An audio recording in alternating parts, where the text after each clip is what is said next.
Morning, everybody. Going to show you another project I'm working on this week while I'm working on the town. First of all, here's Ferdinand, as I call him, big fat mouthy cat. He's in here nagging me, and there's Chance. Chance woke up from a nap. We're going to get something to eat. Anyhow, he'll be bugging me here in a minute for a walk. These are a 3-pack of Microtrains cars. I think they were like New York, New Haven, and Hartford or something.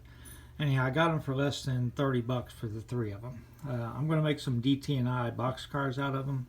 The DT&I used 40-foot, just plain vanilla boxcar red boxcars on their Ironton branch, and I can't find any. No one has made them. People tend to make the DT&I cars that are the fancy colors and everything because that's what attracts your eye in the hobby shops. That's what you'll buy.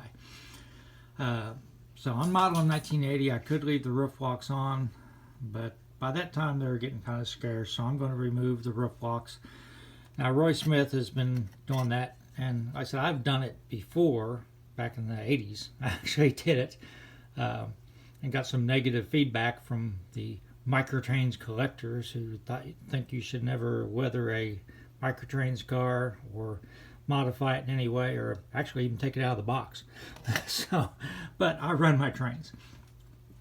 So anyhow, the roof locks on the cars that Roy was doing were Atlas, and the roof locks are made out of like Delrin, and they just pop off. But these, they don't do that. I'm going to cut them off. I'm going to do one, see how hard it is to do. But I'll probably at least do 2 of them without the roof locks, and maybe one with the roof lock. That's a project I'm working on this week. Another project I'm working on this week is I'm going to make sure that every car in my fleet has the consolidated stencils on it. Some manufacturers put them on, other ones don't. And so I've got decals, and at the end of the week, every car will have those stencils, because they were started putting them on in 1972. They were required by 1979. So if I go a few years, 1980 plus or minus a few years, I'm okay. I can fudge a little bit, but I figured that most of them should be on there, so I'm just going to go ahead and do it. Another thing I'm doing, which I'm sure I'll get some negative feedback about, is I'm cutting all of the trip pins off the couplers. Again, you can paint them black so they're not so shiny. I just don't like them. I don't use magnetic uncoupling. I never intend to use magnetic uncoupling. I don't think they look like brake hoses, but it's your own choice. So please don't take this as me saying you're doing anything wrong if you leave them on. I don't feel that at all. Matter of fact, my friend Fran, we went up and ran trains Saturday. All his trip pins are still on, and I don't even notice them, to be honest with you. Unless they cause a problem. But I'm cutting all mine off just for a standard to do that. The last thing I'm working on here, I'll get to, is I finally broke down and bought a scale. This thing was like less than 10 bucks off Amazon. So it's this battery powered kitchen scale. So I printed out, again, Roy Smith has been working on this, and I've utilized his videos. So this plastic hopper should weigh 1.2 ounces according to this scale. So I put it on the scale, and it weighs 1.1 ounces. So it's slightly underweight. It's not too bad. I've had a lot of cars that are really, really underweight. So I'm adding weight to them, and I've had some nuts. I've used some cotter pins. I'm using stuff around the house. You don't have to go out and buy fancy stuff. The key is you've got to get the weight low in the car and centered in the car. You don't want it to lean.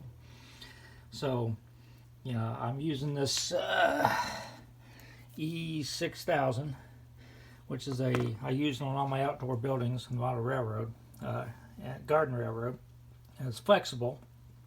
So if I ever had to take it out, I could pop them off. A little bit of work, but to pop them off. Also, it will tend to not break. If the car gets jarred or dropped or something like that, the weight shouldn't pop loose.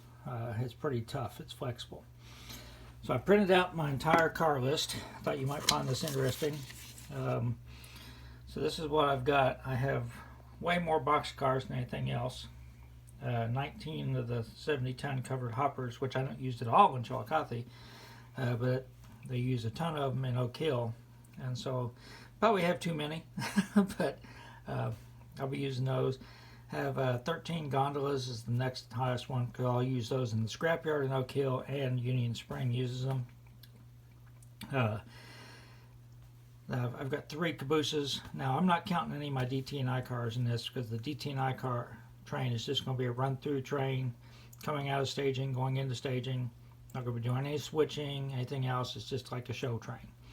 So I will work on it to make sure all the weights and everything are right on it, but they're not in JMRI. I don't want those cars to be entered into JMRI to be switched out anywhere, with the exception of this boxcar right here, which is probably technically incorrect because that paint scheme started in 1973, and I would almost guarantee that when they repainted that, they took the roof block off.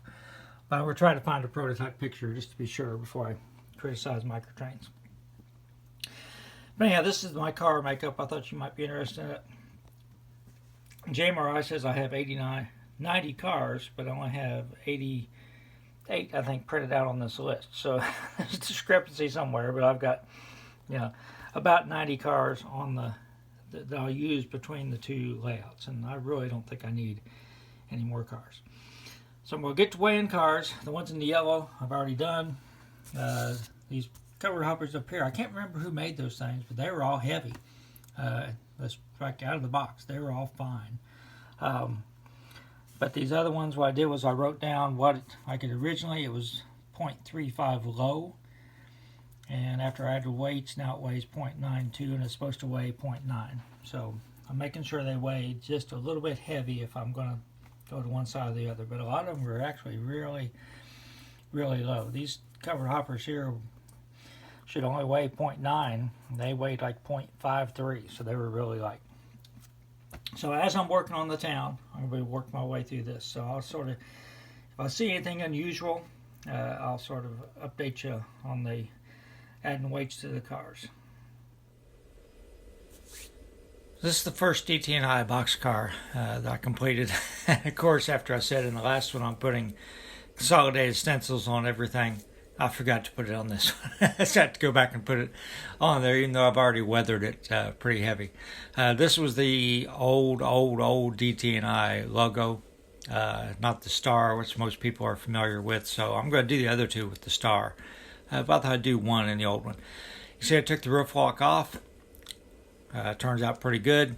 I would just follow Roy Smith's advice on this. I'm not going to rehash everything he's done. This is what I got. 3 set. These, again, less than $30. You get 3 microtrains cars for less than $10 a piece, and that was with shipping.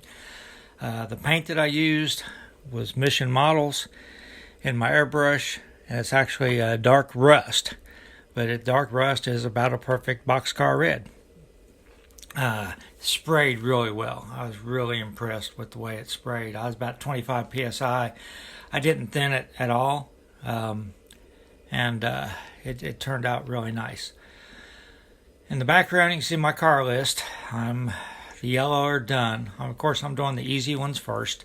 I'm skipping the gondolas and the tank cars and those kind of things. I'm doing the box cars, covered hoppers, that kind of thing first.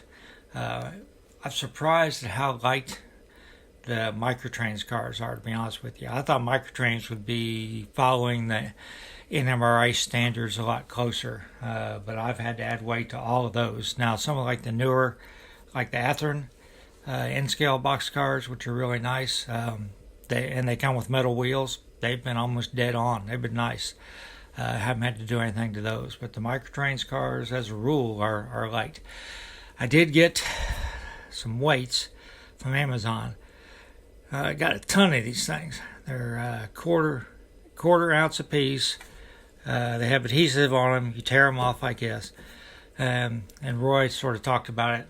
I had to cut them with a Dremel cut-off wheel, and it was not an easy process because the Cabooses, they'll fit right in a boxcar width-wise like that. But the Caboose was a little narrower, and I had to cut them lengthwise, and they were That was not an easy job. Maybe some of the other things he talks about in his videos would work a little bit better for that. So that's it for my cars. Again, I'm not going to rehash everything that Roy talked about. I think it's a worthwhile project, and I'm enjoying doing it. I haven't painted a car for a while with my airbrush, and it was real. I painted all three at the same time, and it was a real joy.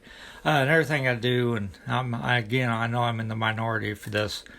I glue the boxcar door shut on these Microtrains cars on these three. I haven't done it on the ones that I, buy already painted, but I just don't think that's a benefit to me. To me, if they all came just shut like on the Atlas cars or the Athearn cars, it wouldn't bother me a bit, because it seems like I got a couple cars, I can't keep the door shut. They just seem like they vibrate open running down the rails. That's it for now. I will post an operations video before I go to Indiana tomorrow. So everybody stay safe. I will end this with a little short video of our dog Jazzy playing with the toy that actually my wife got for Chance, but Chance doesn't know how to play with toys. But Jazzy has figured it out. She loves it. So I'll sort of leave you with the feel good of her playing with the toy. So everybody stay safe. Question everything. Waited. The all-new Hyundai Tucson. Marvel Studios' What If original series now streaming. Guys, once you reach a certain age, the hoodie's not good for you. You gotta step up your style and get the hoodie from Skechers. It's sleek in style and sophisticated look that goes with everything. The hoodless hoodie from Skechers. Style and comfort, all grown up.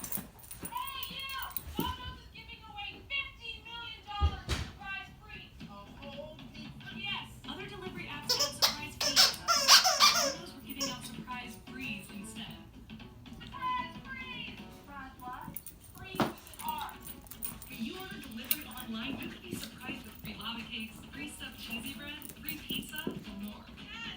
Check the Domino's tracker to find out.